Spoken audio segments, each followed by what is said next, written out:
Did this member of our forum, our help community, discover a new variety?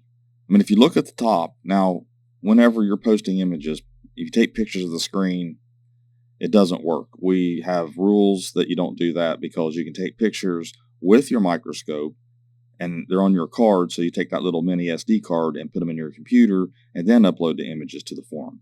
Because look at all the pixelations. You can't hardly see what you need to see. But I can tell what they're pointing out here.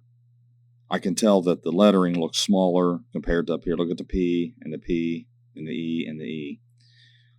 And then the S over here is a little, that's a clue when you see this thickness and it's not. Two things.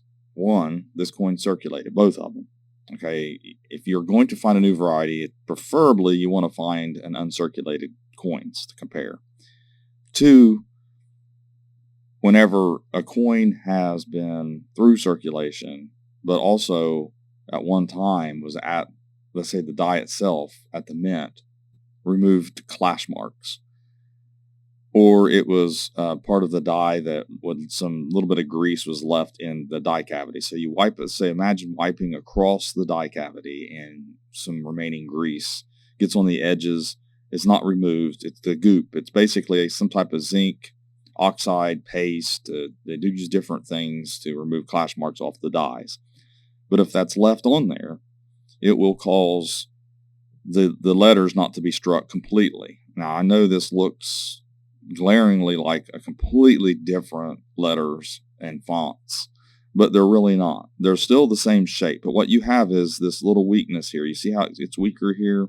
Same thing with the R. It's the same shape, but if you have a little grease compacted, or at least on the edges of the devices, that will cause this. I mean, one swipe and then circulation on top of that, contact marks and things like that, that will definitely change the way something looks, or at least the lettering.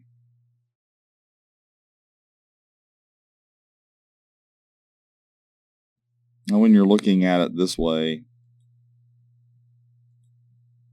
you can see, it's harder to see this way, but you can tell that there's something going on to make that look smaller. It's still the same font. It's not a different font.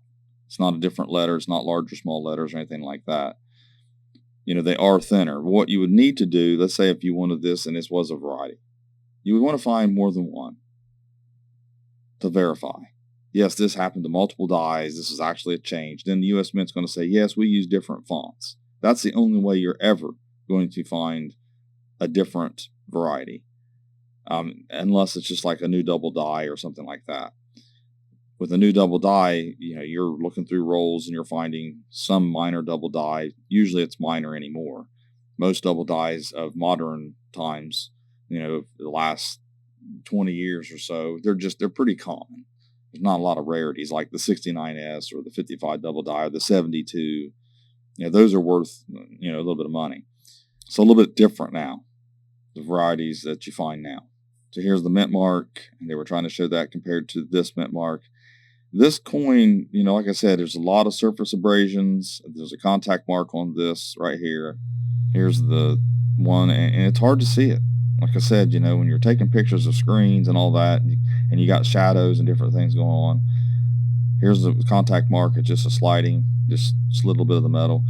It does look like it's smaller, but if you have around the cavity there, a little bit of grease, or the goop, or whatever you want to call it, it can cause that.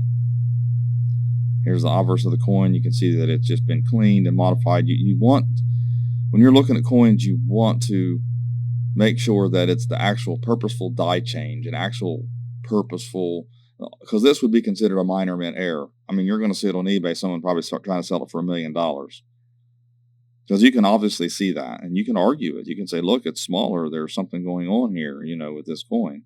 And if you don't understand the coin minting process, then it's going to throw you off. You don't need to see file lines and all that stuff, because sometimes those strike out, and sometimes the mint employees get enough that they remove them.